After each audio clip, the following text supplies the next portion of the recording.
Hey, and welcome back to Millennial Midlife. Today we're talking about something that comes up for almost everybody at this time of the year, my clients, myself, probably you. It's when family feels hard. Because let's be honest, family can be tough. Family around the holidays can be even tougher.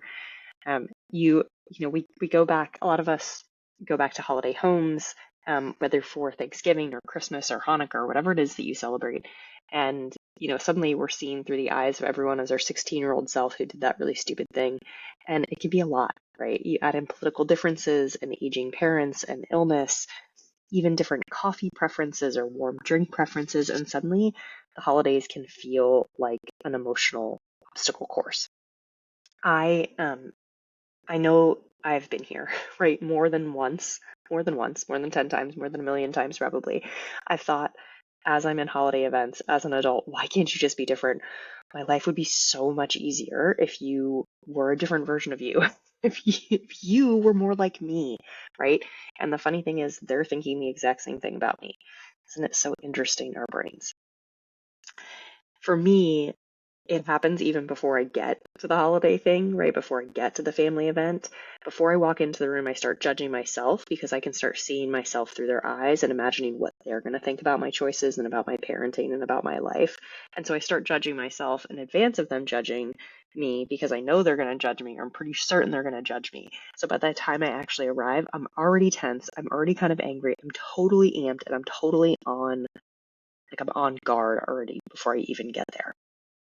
But now, and now I have this work. So if that feels like you, or whatever version you have that feels like you, um, I was there. Now I have this work. Things are totally different. People who I work with, and one-on-one clients and group clients, use this work to have holidays go totally different for them. So holidays can be different. I want to open this up and say, what if the holidays, if whoever you holiday with, they're still them, right? Like we don't get to magically get new people. They're still them, but instead of it feeling stressful or tense or you leaving feeling judged and unseen, you could actually have a holiday that feels and looks different for you because you change on the inside, because you have this work. You have tools and awareness that let you do the holidays different. What I do now before I see my family, I actually spend time thinking about how I want it to go, who I want to be, how I want to feel, what I'm available for. I breathe, I use tapping, I ground myself before I even get there so that when I show up, I am connected to me. And that allows me to show up how I want to show up. I take responsibility for how I feel. I'm allowed to set boundaries in a different way because I'm more in touch with me. I'm regulated. I am regulated. And when I am regulated, and I get to be a different person in this event, and the event, whether or not it actually goes differently from the outside, like if somebody was watching, but it feels very different to me. And that's what matters, right? Because here's the truth that I want you to hear.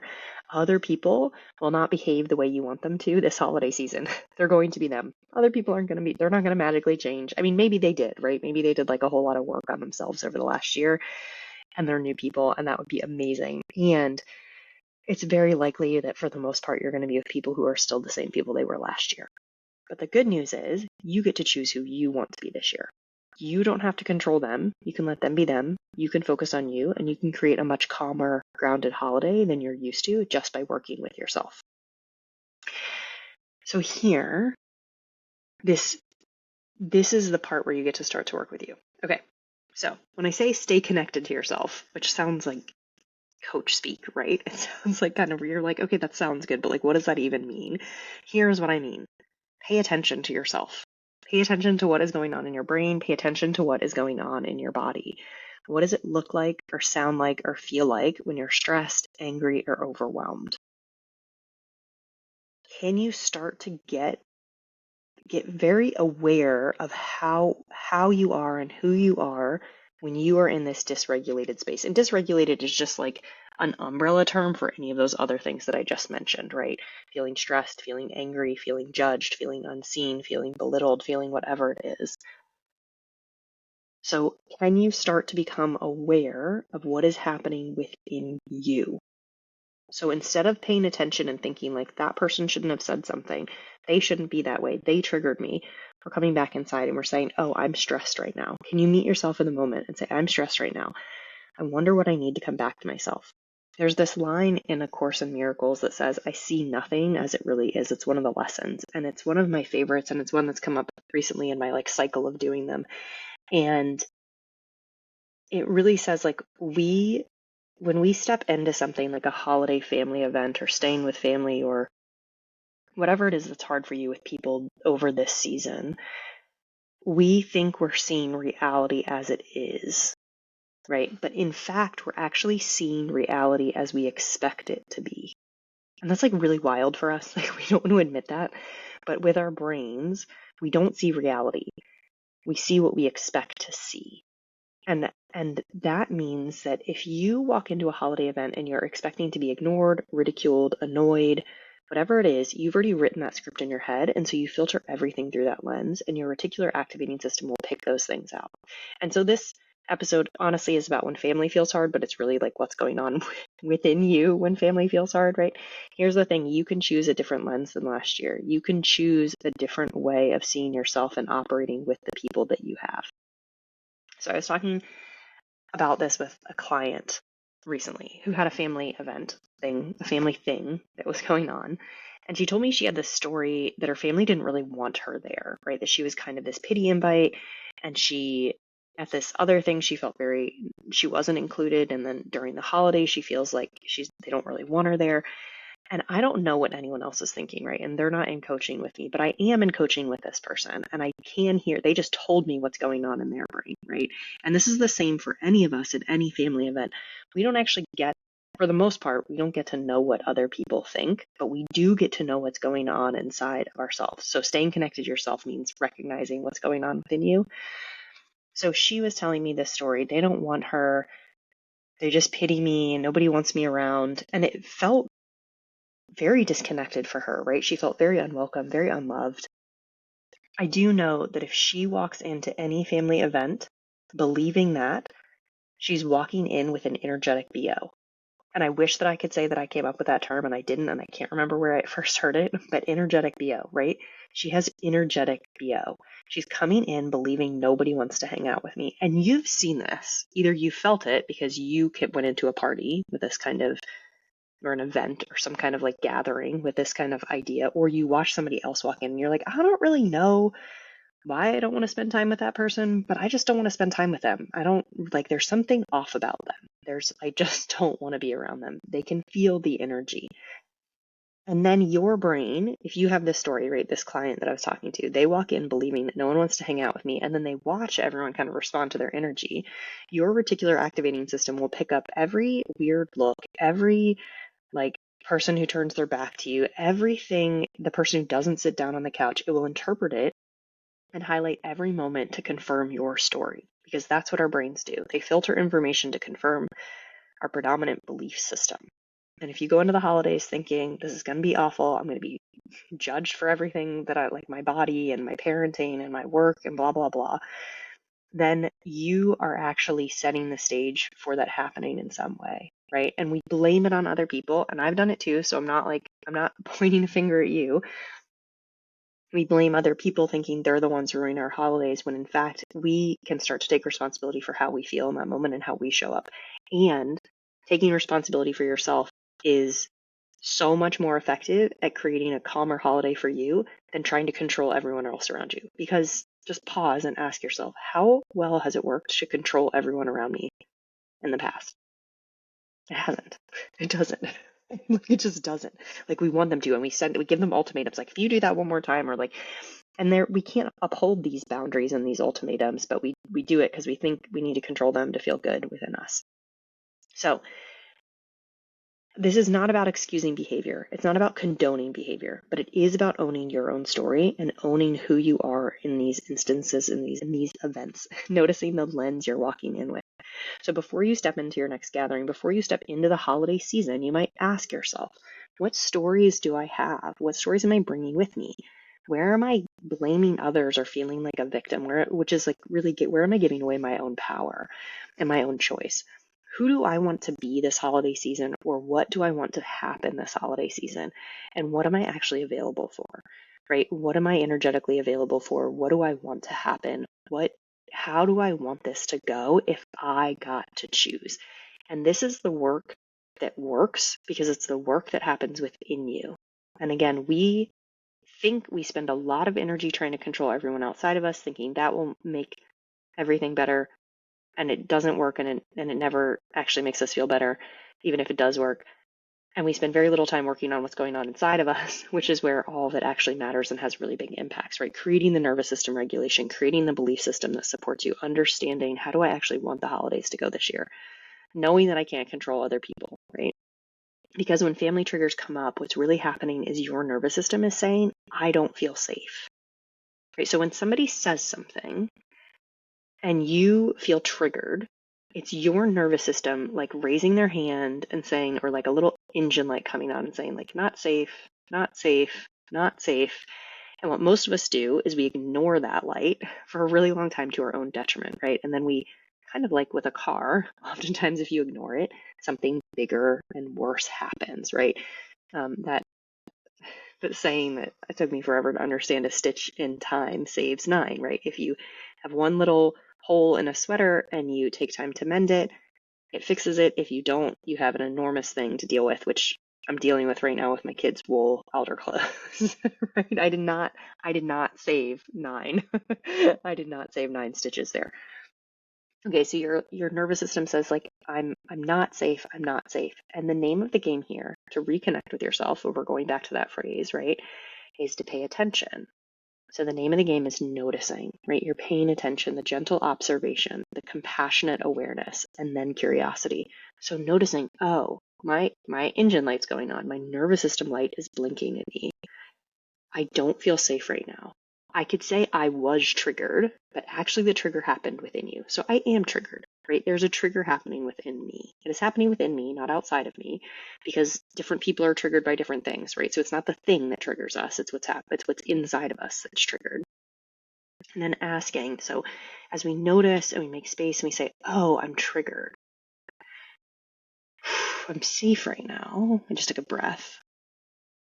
And then I can ask, what's really happening here? What's coming up for me in this moment? What's the story that's happening within you? Because that trigger is happening within you.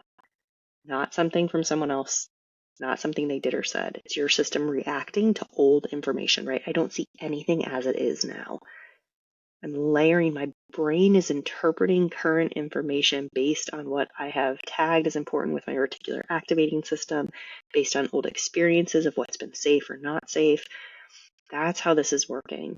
And I can now interject myself into it because I know this is how it's working, and I can create regulation. I can start to bring myself back home. I can take responsibility for how I feel. I can bring myself back, and I can change the course of how this event goes for me, even if that means leaving, right? Like you can also leave if you want to. When you know that and you can work with it, you get your power back. So otherwise you get stuck in victim mode, waiting for everyone else to behave so that you can finally feel okay. So here are some truths for when family feels hard. You can reset in the moment. You always, always, always have the chance to reset in the moment. And this is, I'm not going to lie, this is a practice, but if you start practicing it now, resetting, processing things, you can really learn how to do this in the moment. And processing an emotion takes like 60 to 90 seconds, but like 30 to 90 seconds probably, right? If it's a pretty small one, just noticing it before you start reacting from it really helps you let it go, right? So you can always pause, breathe, and come back to yourself. And if you need to know how to do this, I have both a free thing and a small paid course that really leads you through processing things in the moment. So the 5-minute shift is the course, and it's great. It will help you. It will help you figure out how to do this. And if you practice it, you'll get so good at it. You can choose again in the moment. So you get to decide, who do I want to be right now? You can notice, I'm showing up. I'm reverting to 16-year-old self. I don't want to be 16-year-old me. I don't actually want to be reacting like that. I remember who I connected with before this event. That's who I want to be. I can pause and I can switch back in any moment. In any moment, I have a choice as to how I want to be and who I want to be. I can't choose what other people do, but I can choose for me where I want to be, how I want to be, what I want to be doing. I get to choose that story. And then third, boundaries aren't about control. And boundaries that are based in control usually don't work, and they just lead to frustration, right? So real boundaries are more about love, about staying connected to yourself and others from a place of safety, and then making decisions from that point. Again, not to let people get away with behavior that you don't like, but so that you can actually act powerfully on your own behalf. So to clarify that a little bit, a control boundary usually says like, you need to change so I can feel safe. Like, you have to change your behavior. You have to not mention this thing so I don't feel triggered. A real boundary says, oh, I feel triggered here. I can notice and regulate myself, and then I can choose whether I want to be around somebody who says these things or does these things. I can decide what I want into my life. And that's love in action. Okay, so let's do just a quick reset, right? So what you can actually do, and so like I said, there's the 5-minute shift course, and this another freebie that's when it hits the fan, right? When it hits the fan. You can, let's bring it down to a minute, right? So wherever you are during the holiday season, when things feel like there's a lot going on, when family feels tough, when you feel like you're in that dysregulated, triggered spot, you can take a breath. I mean, I like to put a hand on my body, but everybody doesn't like that. So I typically do when I'm explaining this, but you don't have to. You can take a slow breath. And right now you can even do that, right? So take a breath as you bring to mind an event that maybe felt tense, or maybe even just recognizing what's going on in your body right now. You might name what's happening, whatever emotion is there: irritation, guilt, frustration, sadness, happiness, joy. And remind yourself that you're safe right now. You're physically safe, and how human it is of you to be feeling this feeling. This is a normal human emotion to be feeling. And then see if you can watch your breath for 3 to 5 breaths, and see if you can make them slow and gentle through your nose if possible.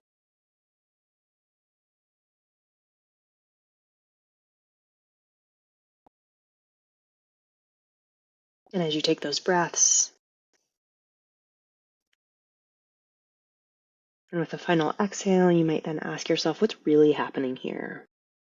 What's the underlying story? Maybe, what do I need right now? Or how do I want to move forward? You might even softly remind yourself, I have a choice. I can create safety for me right now.